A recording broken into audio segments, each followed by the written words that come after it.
So it'll be myself, Andrianna, and Lawliet talking. I'll be talking about general strategy first, mindset, that type of stuff. Then I'll hand it off to Andrianna. She'll talk about drafting.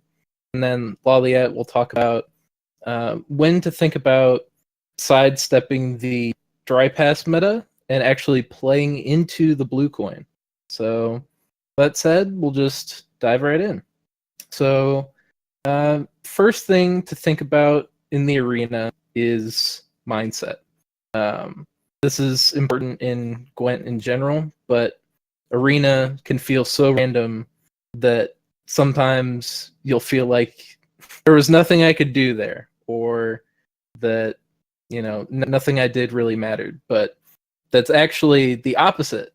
Every choice in arena is influenced by you, and you get to choose what cards you pick, and you get to adapt to the different information that you get in your drafts and also when playing the game.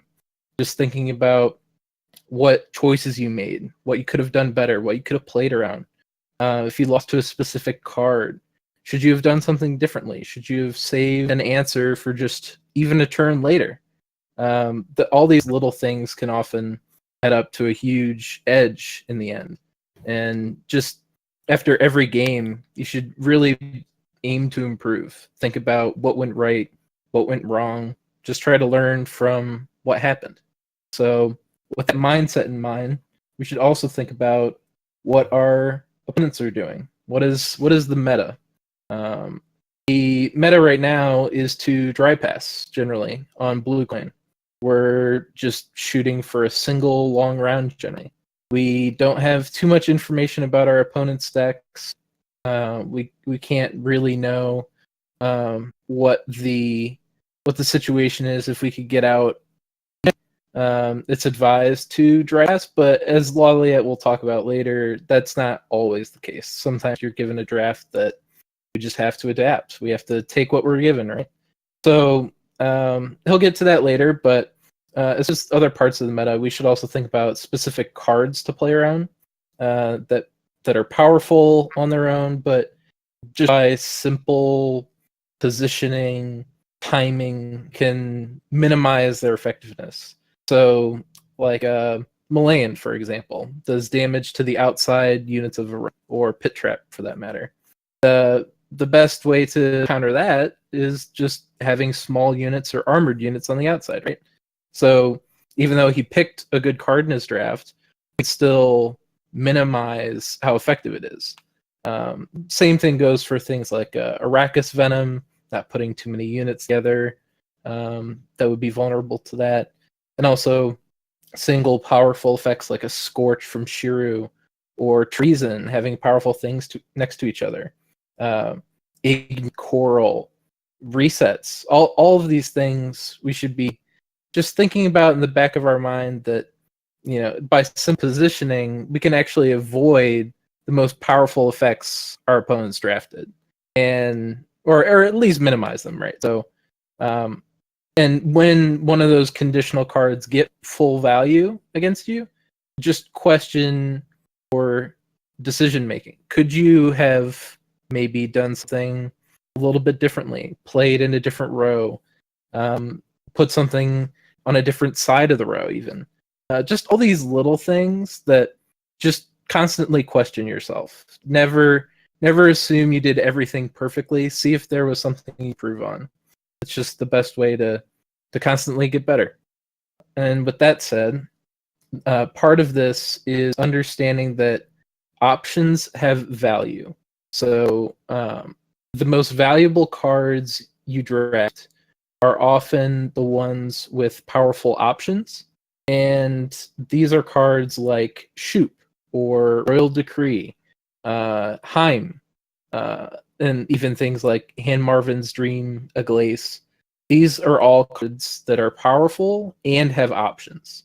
They can answer specific power cards from our opponent and maybe even save it from an otherwise game-losing effect. So we should think about playing proactively first, just slam the general point cards immediately, and save these flexible options for as late as possible.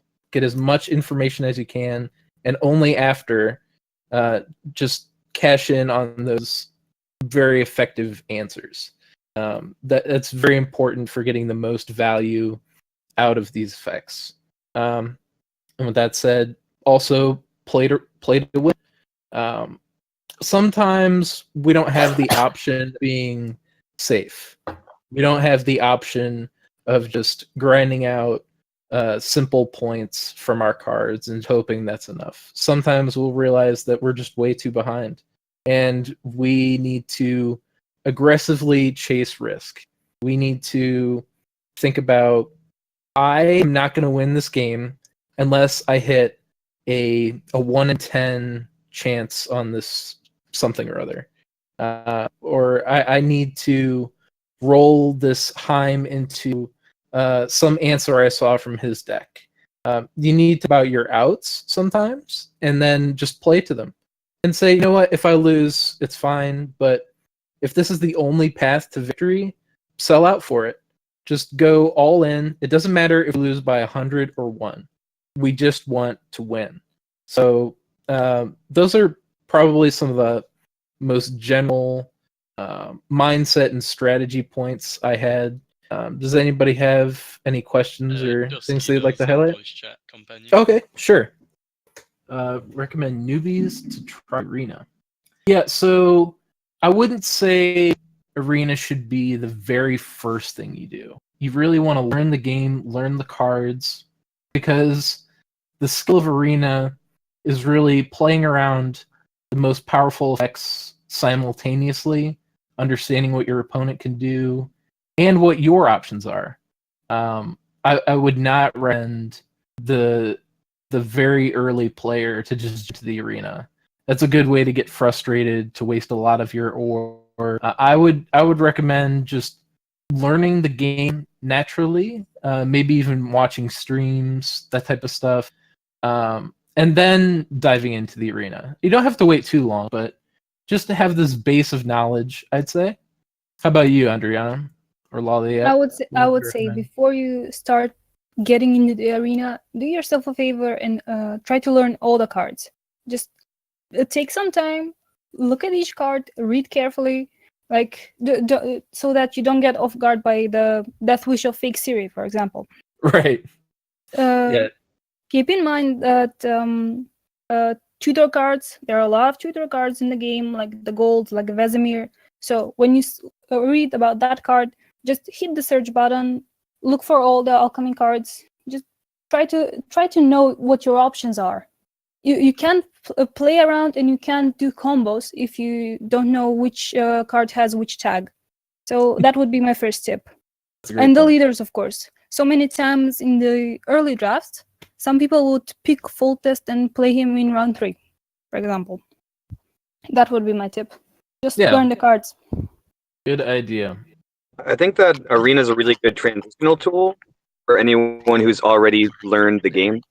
So if you've already gone to like 2,000, 3,000 MMR, but you're having a hard time pushing any higher, one of the things that I think really helps people tighten up their skills is understanding how like the small mechanics of playing around certain cards and being able to line up your turns to develop the most point plays. So it works on more mechanics that aren't specific to a type of deck, because each deck in Standard kind of feels like you have to relearn a type of mechanics whenever you're playing, while in Arena, everything's about just trying to maximize the amount of points without much synergy at all.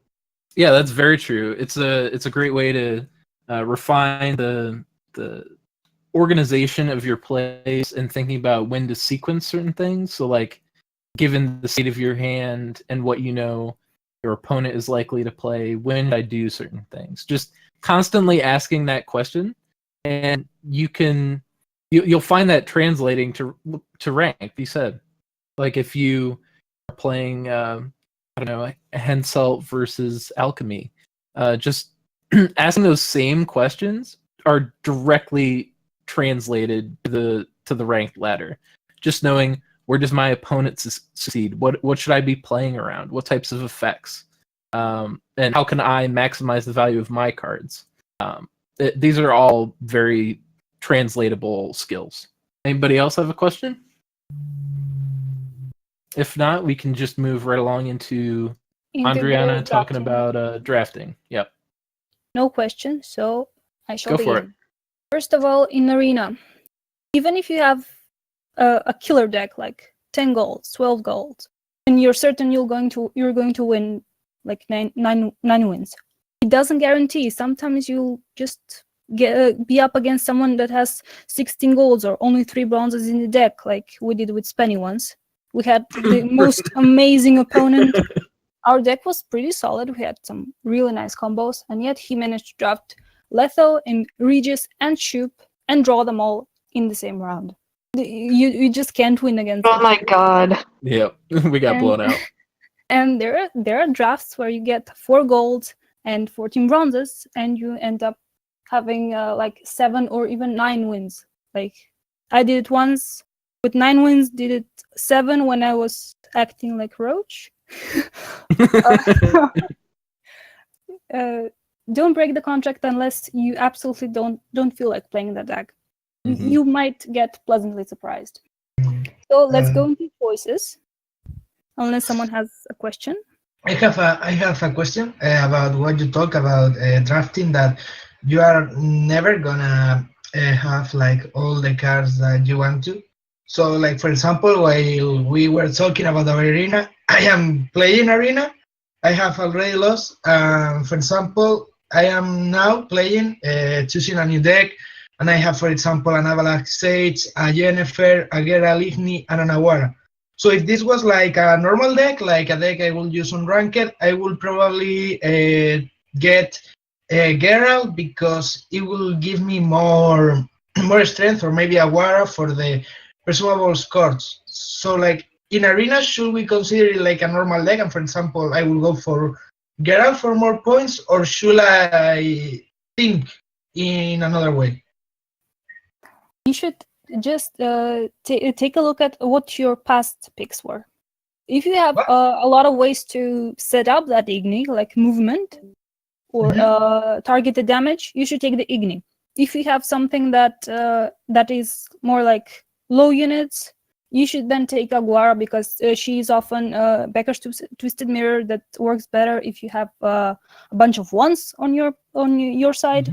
If you have an Axeman, for example, she can provide Rock Slide and something like that. So it depends a lot on what you already have, and each pick you get affects the future ones. And I also have a question, because this is actually the first card. So what happens when you have a very big choice right at the beginning, when you don't have a specific deck design? Should you simply go YOLO and... At first you should aim for what is the most value on its own.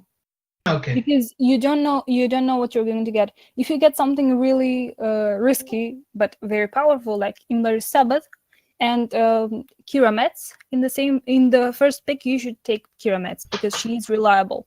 Okay. I would suggest that the first few drafts, like first picks, that is, like first 5, take for example, you should aim for maximum value and for reliability, and then you can go with combos. Okay. Thank you for your answer.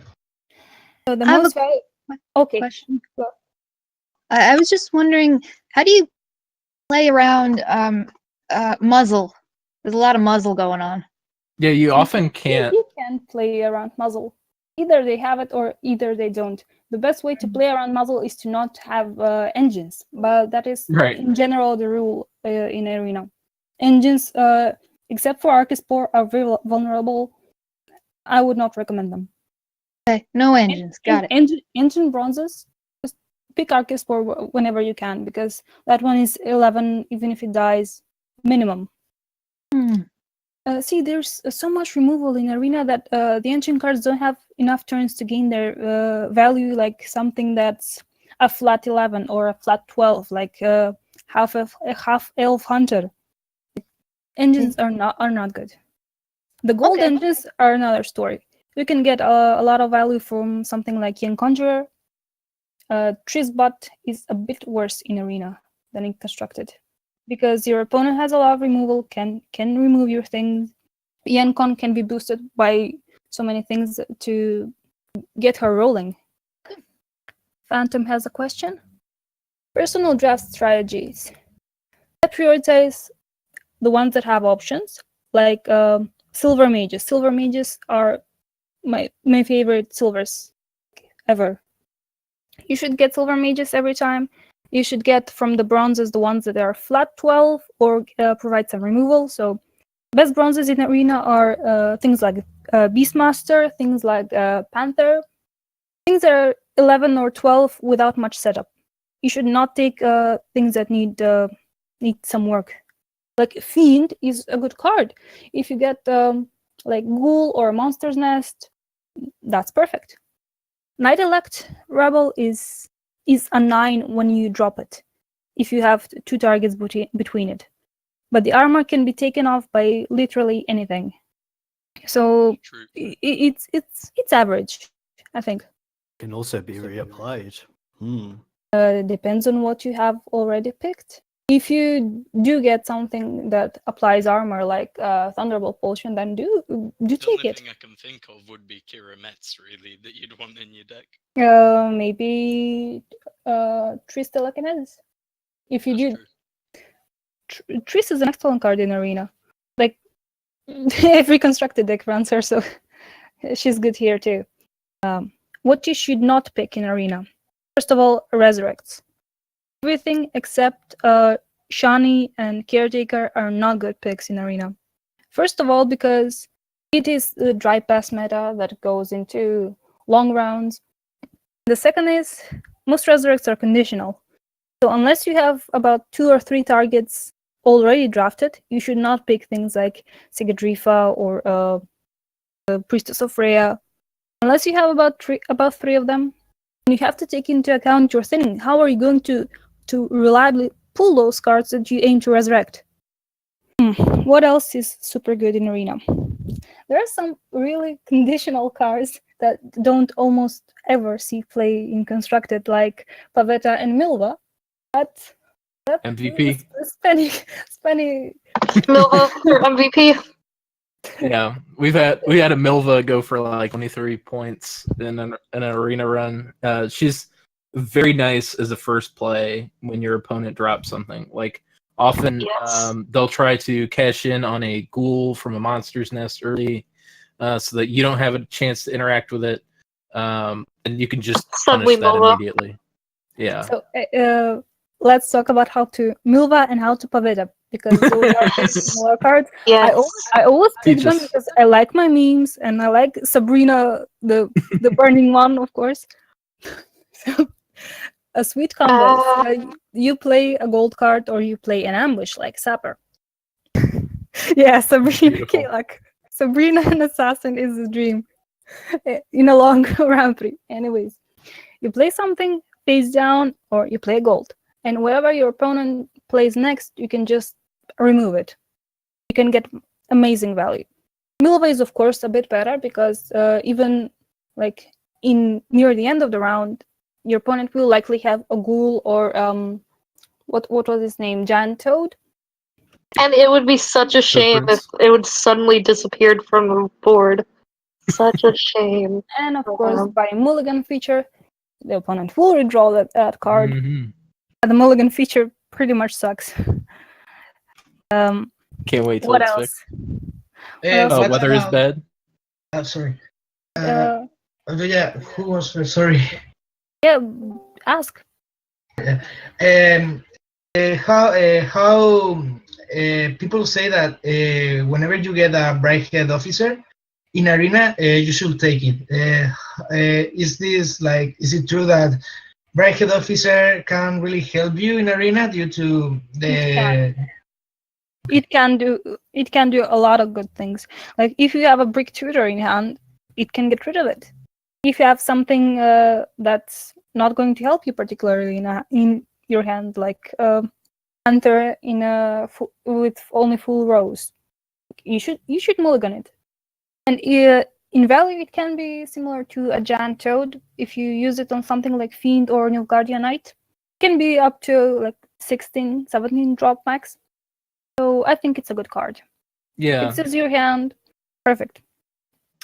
Like I said, in strategy, options have value, right? So, like Andrianna said, sometimes it can just be a huge point play, but it can also fix the rest of your hand or help you search for the answer that you need from your deck. Just having those options is huge. When you get a new card pick to take, you should first take a look at what you already have. Maybe you have a combo, maybe you don't. Sometimes the card that has the most base value on its own is not going to be the correct pick because you might get something that's extra good with something else you already have. Sometimes, okay, you draft Lethal Kingslayer, and you will need a tactic card. So if you get something like Stannis and you get marching orders, you should take the marching orders so your Kingslayer doesn't break. Keep in mind that a lot of cards can break, and tutors should be, most of the time, just picked after you have targets for them. Now that brings me to another point. Skjal is excellent. There's so many good curse cards in the game. Super good in Arena, like carryovers, like Archispores, like Giant Toad. And you should take Skjal most of the time because the targets it can pull are super good. For gold cards, the ones that can create cards like Heim, like Kion, like what was his name? Oh, Isengrim Outlaw. Missed Alex's question. We'll get back. So the ones that have two options, like pull something and create something, are super good. Heim is personally my favorite because it can pull the already good cursed cards, and your opponent will very likely have some nice silvers to choose from. Most of the time, a weather clear. Runestones are questionable. Not every runestone is good. The monster one is objectively the worst one. So you should prioritize them by taking the Nilfgaard one as you can, because Nilfgaard silvers are just big point dumps and utility cards. Then you should consider taking the Northern Realms, the Squaretel. Pretty much just don't take the Vanna runestone. We will do a live draft with Rabble soon. So if you have any extra questions, I can't talk about anything like right now because I don't have the cards in front of me. I can't, like, it has to be hands-on. Drafting is a very random process. Go for maximum value and build towards the finisher. Cards you can have, some will be extra good. So if you got if you have like Seltkirk, you should take hand buff units, you should take regular Aguara, take Francesca as leader. Oh, let's talk leaders for now. The best leaders you can pick in Arena are Brotherhood, Francesca, Young Calvate, and sometimes I think Foltest is good. Foltest with Kahir is sick. Radovid won't get much value, like in Constructed. Most of the time, you'll get enough removal to get rid of any threat. And like I said, the engines are not so good in Arena, so not many people that know what they're doing will get engines. Right, let's answer the questions. Vicovaro Medic. Vicovaro is decent, but it's still a conditional resurrect that I'm not very fond of.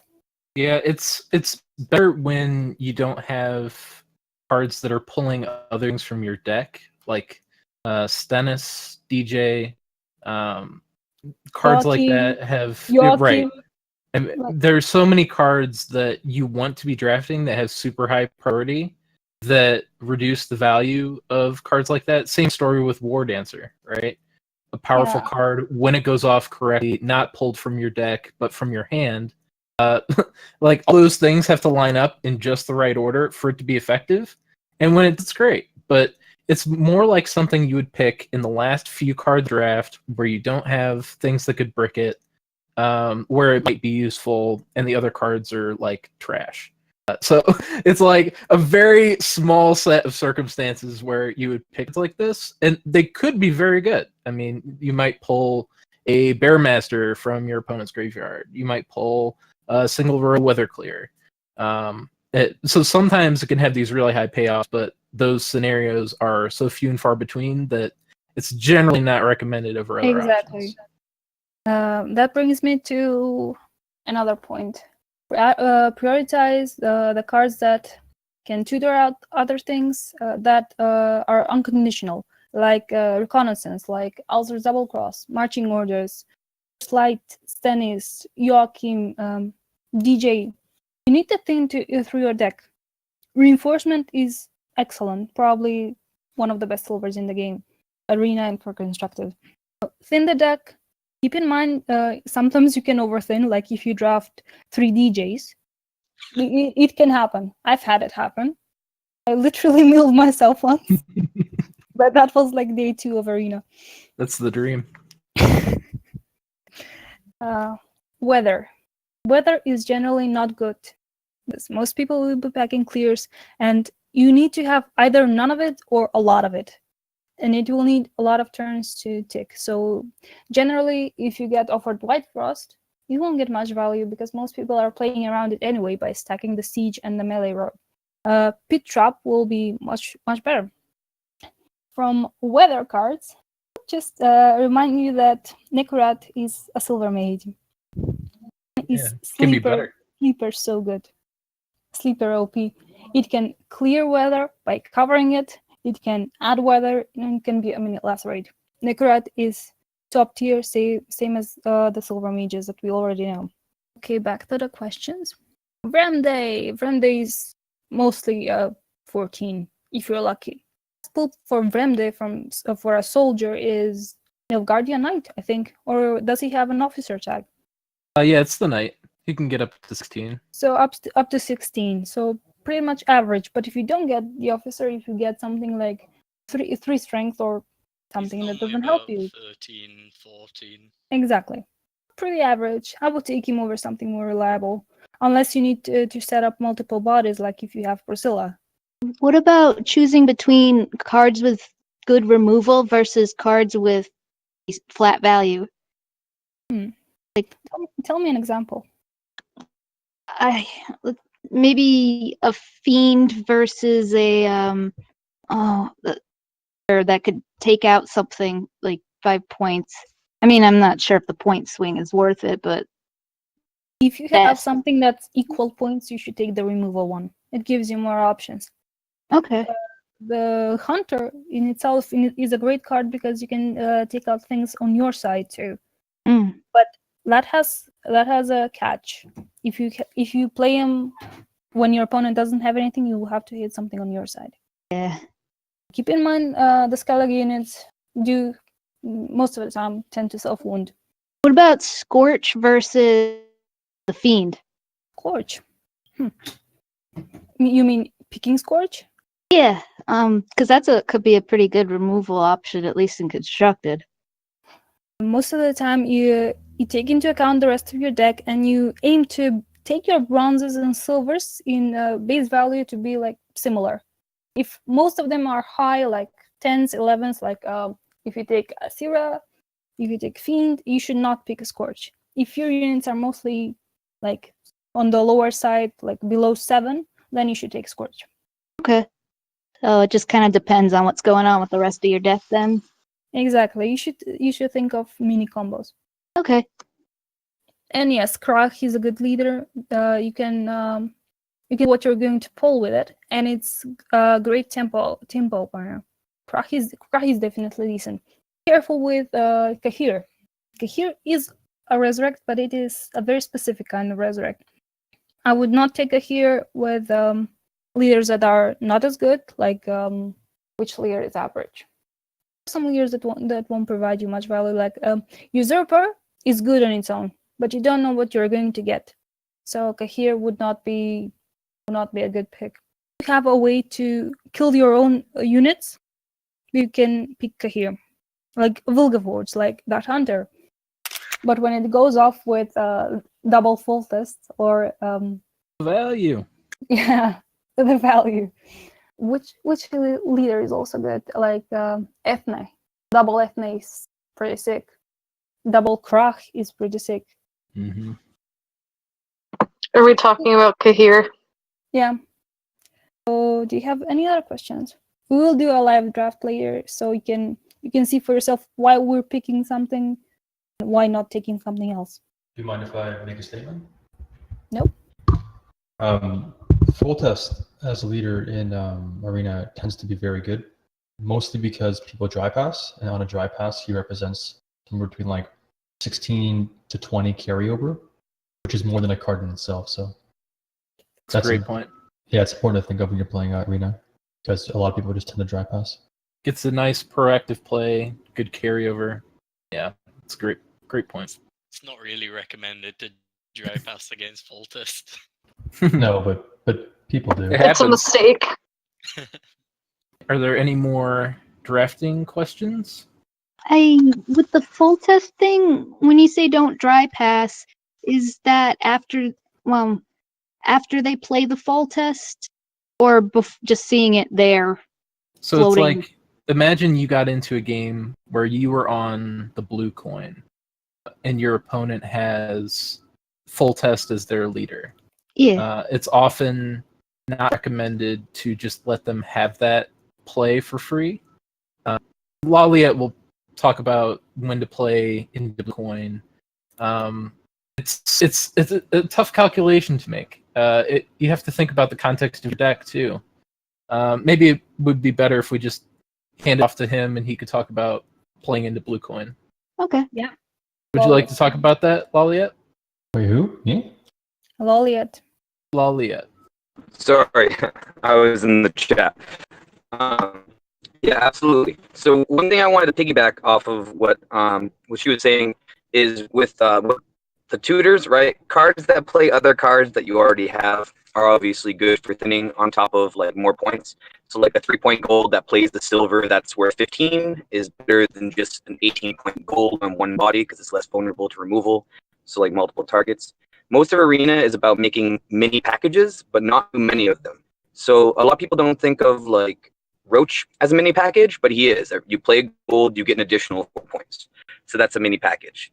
And most of your mini packages off of the tutoring options regard you to have something in the deck. Something like Recruit means you need a soldier. If you only have 2 soldiers and you also have Roach and you also have a Skjall and only 1 Skjall target, you can get into predicaments where you can't mulligan away all of those. So some of those cards are going to be dead. So a 5-point Skjall is not very good. A 1-point Recruit, not very good. Playing from your hand for 4 points, same thing. So you kind of want to try to pick like 2 to 3 of those mini packages throughout your run, but you don't want to have like Vesemir Mentor with only 1 pull, and Skjall with only 1 pull, and a Roach and a Recruit with only 2 pulls. Those are kind of dangerous situations that on the surface you could look at your deck and be like, I have tons of synergy, everything looks really good, but you need to have that balance since you're only going to be able to mulligan away so many cards. So as far as being into the blue coin, she talked about whether it's either good with a ton of it or if you don't have it all, that's good. So it works the same with your opponent, right? So if you don't have weather clears and your opponent has really any weather, then you're in a lot of trouble. So everybody's doing the whole cold pass, the opponent cold passes back, you play like a 12 or 13 card round. Something happened? I think his mic. Yeah, I can't. What happened? I can't. I think his hear mic died. Lawliet. Oh, it sounded a little choppy earlier. Yeah, it was all robotic. I'll be back. Lawliet, we can't hear you right now. I see your icon lit up. I don't know if maybe disconnecting, reconnecting would help. By the time he gets things fixed, ask some questions. Yeah. Things stuck out about what we've said so far. How much should we rely on Create during Arena? Create is Fine. yeah, Create is fine. First, but yeah, there's so much randomness in Arena. You have to understand what those create Looks like options are, and then just budget that into your out. So if you need to play to something, just know that there's an X% chance that I'm going to hit it. If it doesn't, just play what's the most value. But a lot of things are unreliable. You just have to play to your outs regardless. All right, looks like Lawliet's back. You want to jump right back in? Yeah, I'm not sure where I was going here. I was all right. So I was I'm glad that wasn't talking just about me. passing into the. Mike died again. Is he gone again? Oh no. Am I not right here? Okay. So okay. So playing into the blue coin. I think I already said that we got weather is the reason if you don't have ways to clear it. If you don't have removal to deal with potential engines, like Tripp's butterfly can turn into a real problem if you don't have a way to answer it. Same thing with like Jennifer Conjurer, etc. over like a 12 card round. And if you're going to play into the blue coin, right, you want to make sure you have a detailed idea of what you're trying to do it for. So if you're trying to enable like a Shawnee that you drafted, and like your other picks were horrible because Shawnee's not a great pick, but you have to enable it. And say you want to enable it with a Stennis. So you can open a Stennis for like 15 to 17 points of value. And your goal is to make a pass where your opponent has to play an additional card to nullify the ward answer. You don't want your opponent just to pass and let you win one card and to cold pass back into them, because that allows them to have something like a ward answer, or even if they're able to establish carryover to make sure you don't get your card back. So most of the time, if you're going to play into a round, you want to make sure you do take a pass when you get the opportunity to, as long as you've enabled whatever you're forcing yourself to enable. So we were talking about Kahir earlier. His main risk is the fact that he forces you to play your leader into a round where, like, if they go past you and you just stay leader, that's not very good value.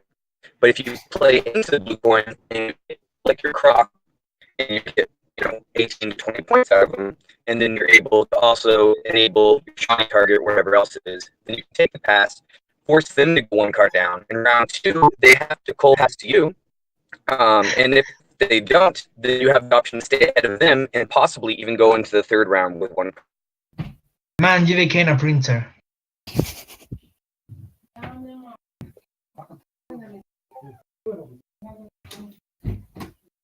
Lawliet. Hello. He's gone again. Damn, it happened again. Poor guy. Not like this. His Never mic is liked like like a this. our server. Down for maintenance. Did I miss much? My internet disconnected. I didn't know if he talked about the coin thing yet. He tried, he attempted to, and then he like died in the middle because Mike. Broadband.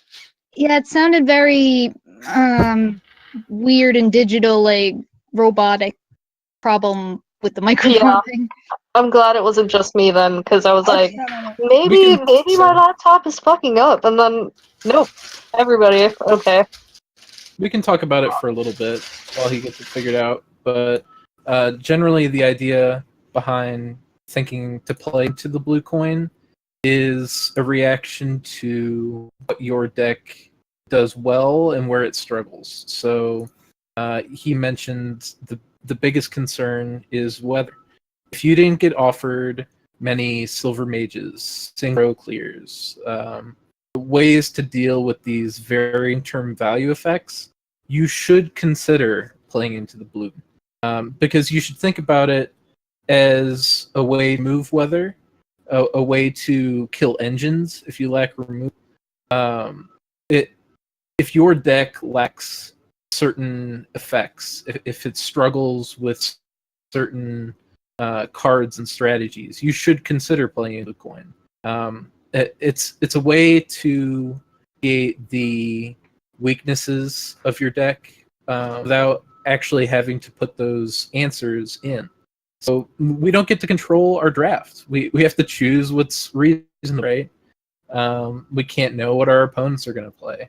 So sometimes we just need to force the issue and dodge some of these very powerful cards through a multi-round strategy instead of playing for one long one. I also advise playing the blue coin if your deck has a lot of bronzes and you draw into them. Mm-hmm. So in a way, you're trading your bronzes for your opponent's golds or silver cards. If your hand is bad, you can use the first round as a way to bleed and keep the few good cards like golds and silvers that you might have in your hand for later. Exactly. Yeah, it's a good way to fix an otherwise bad situation. So it's definitely something to consider. It's tough to do correctly. It becomes more reasonable if you have things like carryover. Then you can buy yourself a little bit more leeway to play into that round. Any questions stick out for you guys? I have a comment about that exact topic. Go for it. Shinigami made a long form Reddit post about dry passing on Blue Coin Arena and why it's not always correct. And it was interesting, and essentially he said that dry passing isn't always right because of if you eventually just bring it into a long round 3 where you would have lost anyways, right? So maybe if you can force your opponent to play better cards to beat you in tempo in round 1, you can catch up in round 2 and 3 even if you're a card down. So it's the same concept, like trading up. Yeah, definitely. It's not always correct to just dry pass, like you said. It's very common, and people will do it with pretty much any deck. But we should really be thinking about how do we win? How do we actually convert our deck into a win versus the meta, where certain cards are prevalent? We need to just think about mitigating the weaknesses, like Andrianna mentioned, with the amount of bronzes in our hand, or getting access to essentially a weather clear by being able to pass it out of the round. Sometimes we have to take the risk. Sometimes we're not given the option to just play a long round. So it's important to just ask the questions and see if you have to take the risk. A general strategy for opening a round or for starting a round, like any round. First, you should play the things that are good on their own, like the proactive plays such as Germain. Then save your removal for later. Use it as needed. If you don't find any use for it, you can always play it for value, but it's better to just keep it for later in the round. Like things like Scorches. You should not jump at the first opportunity of seeing Cynthia. Just keep it for later. And the finisher cards, 1 or 2, should be left for the absolute last. It's good to have a general outline of how you want the round to be. So we can do this, then our next card should be that. Just to have a sense of where you want to go with it. Yeah, exactly. Having a good plan and considering your options and what your opponent can play is valuable. So, like, Goliath is often recommended to be your very last card, if possible, because everybody has removal, and this is a ton of value by them being able to interact with it. So you have the option of just locking in that 17 when they can't interact. That's a huge benefit for you. But if we need to save some, like a lock or removal for something like a Maruna or a Seth, sometimes we have to play our proactive plays earlier so that we have the option to interact with these other powerful cards. That brings me to an interesting point. Ambushes. I know everyone just stops for a minute when they see an ambush card. Is it Trivial? Is it Moran? They're not as dangerous as you think they are. If you have something like Margarita or Morwood in hand, you should not jump the gun and just log that ambush. It could also be a sapper, and those cards can be a lot more value like later. Depends on the lock. If you have like Donor, then yeah, just go for it. But wait 2 turns unless just in case it's a sapper or it's something else. Ambushes are not that big of a threat. Anybody else have a question? Oh, okay. Lawliet commented about playing into blue coin. Yeah, mentioned pretty similar points. Not having weather clears, losing multiple weathers, enabling graveyard effects like a here and me, dealing with engines, right? It's just a good way to mitigate the weaknesses of your deck, right? And enable graveyard strategies if you have them. Yeah, those are great points. Any advice on what to mulligan when you first, when you first get round 1? Always your weakest cards. every round we want to be digging towards our powerful cards that can win us the game. So we're trying to get rid of all of our bronzes, and then if we're lucky enough to have no bronzes, we're getting rid of our weak silvers, hopefully. And the tutor cards. If you have the tutor and the Yep, target for it, you should mulligan that after the bronzes.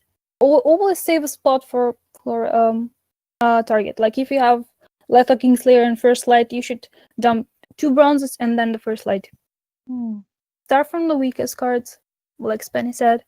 And sometimes not all golds in hand optimal solution.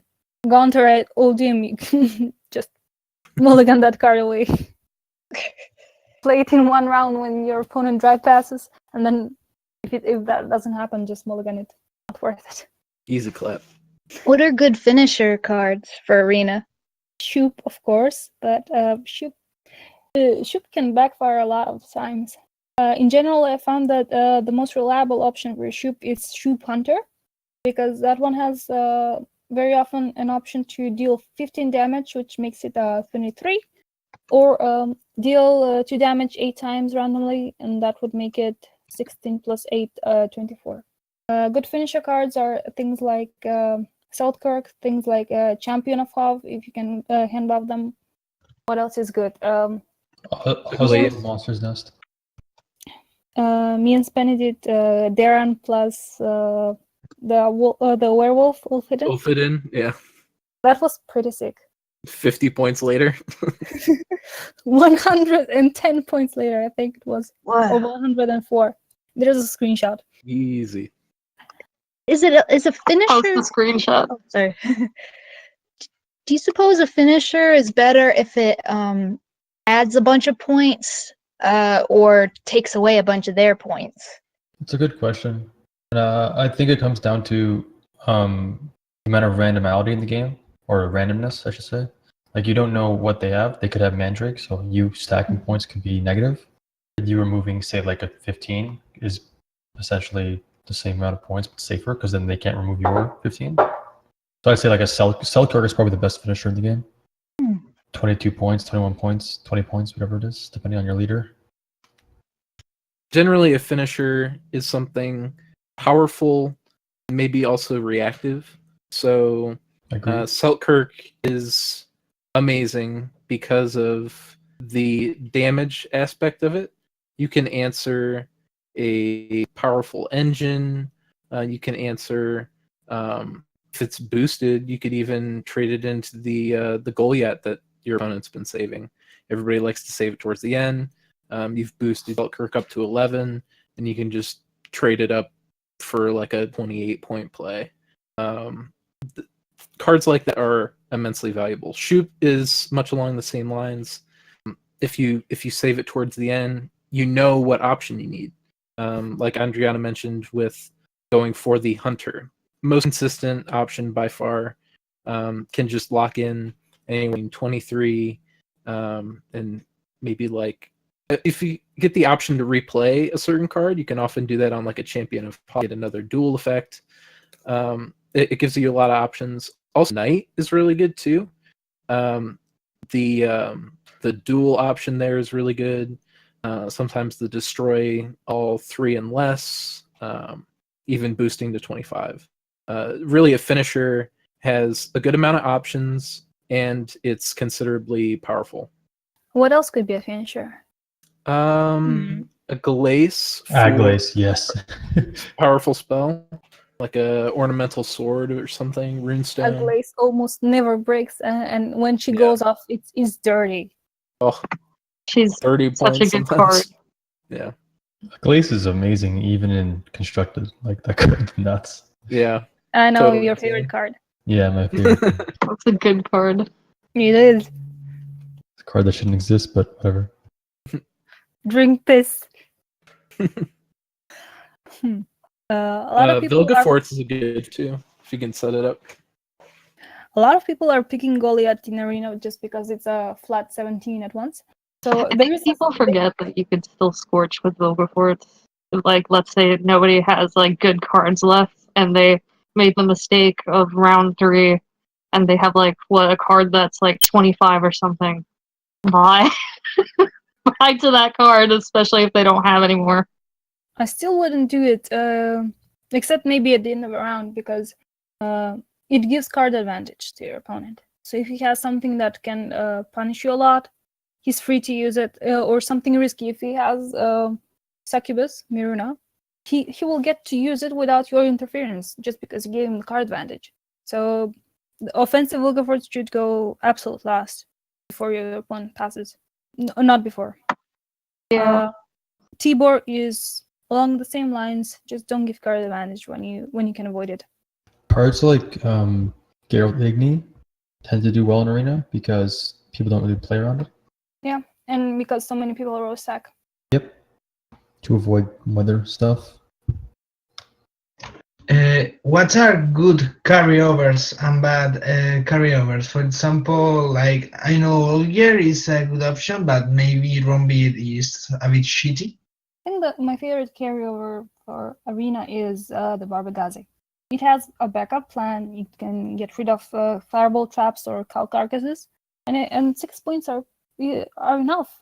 6 points in the next round is more than a resurrected Morkvark or Olgierd. They resurrected 5. Yeah, the value of options is clear, right? Being able to assume something that our opponent has placed on our side of the board, whether it's a fake Siri, cow carcass, The whale. the whale, right? I mean, just having that option to answer another thing makes it hugely valuable. Even if you draw the Barbagazi in later rounds, you can always find value. Like if you have a resurrect that you need to enable, like a here or Shani, you can use the Barbagazi to play something in your graveyard or for a ghoul target. When you draw like Olgierd in round 3, it's only 9 points with no utility. That's why I think Barbagazi is the best one. Lawliet, how is your mic? That doesn't sound good. It does. It doesn't. I think it's all right. Sound a bit better now. All right. I don't know what I said that people heard. Everybody got like the multiple packages idea. No, we didn't hear No. anything in the past few minutes. I Okay, remember well, the thing about Roach. Yes. Yeah. Okay. Good. I already said that. Okay. Cool. So very small combos are good then. Yeah, but you don't want too many of them because if you have like 6 different cards that you don't want in your hand at once, then you're always going to end up getting something dead. Okay. Roach. Spenny, 2 days ago. We have to tell them about it. We have to. Go for it. So our opponent was saving Wilgefortz for last. It was round 3. He had a siege support on the board. He couldn't kill it. So he plays Wilgefortz, burns something, 2 roaches come out, and the card he draws is a 3rd roach. Oh my god. Combo! I have absolutely no idea how he managed to mulligan all 3, keep them in the deck by the end. And it was And the it's- first gold he played all. It was like, it was, I roach. Aye, aye, sir. One of my favorite plays I got to do is I once drafted 3 roaches and I had 11-point dandelion, so I got to open with dandelion into triple buffed roach. Oh my Whoa. god. That is degenerate. Oh my god. That is not okay. Oh, That's still 32 points 11? on 4 bodies. 11 plus 12, 23 plus 6. Oh my god, 29-point opener. With Roach 3 deck spinning. Roach OP. Oh, my- Roaches travel faster than the wind, my friend. Yeah. that was a good. Anything else you want to cover? No, thank you. I think I covered most of the points that I wanted to make. Cool. Rebel, get the stream up and send us a link here. We'll do a Let's do live it. draft, just for example. Alright, yeah. I had my mic muted. I just responded and I was entirely muted. Telepathy. Rebel telepathy. New card. That's dangerous. Oh my god. He's just trying to channel memes. That's what he's trying to do. Alright. You should be able to now get the link. Are we going to do the live draft soon? Yeah, I think that's what we're going to do now. If you guys have any more questions, feel free to ask or post them in the voice chat companion. We'll be glad to answer any of them. This has been fun. I have a question, just in general. Is there any place where if we have stuff like this that we could post it. Like, I don't know. I write all my notes down in this notebook thing, and I just wondered if there's any place where everyone could just kind of post their advice on certain topics like this. Well, Sure. there's a webpage called WentDB, which is the official webpage of Went, and there you can post. Mute. Eh? We have the arena discussion tab under the Gwent section. We have all types of arena discussions, discussion. conversations. Feel free to post anytime on the arena discussion. Most of us check pretty much every day. We'd be glad to talk about any questions or different strategies you might have.